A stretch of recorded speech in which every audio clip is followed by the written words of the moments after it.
The Fox and the Goat by Aaron Haley and Dejanay. A very thirsty fox came up to a well. He wanted a drink of water. He dug his head in deeper and fell into the well. He started screaming, "Help me! Help me! Help me! Help me!" Then a goat came by and the fox started to say, Oh, hello, Mr. Goat.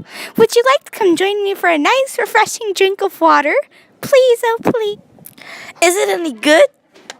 Oh, yes, this water is the finest in the whole country. The goat decided to join, so the goat went and got some water as well. But then the goat fell in instead of helping the fox. Then the fox decided to jump onto the goat's head and bounce off and land on fresh land.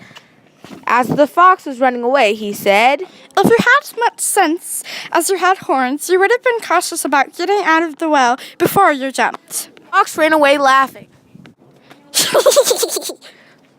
Now the goat realizes that he will be forever alone and will have no one to help him get out of the well. He should have looked before he leaped. That is the moral of the story. The end.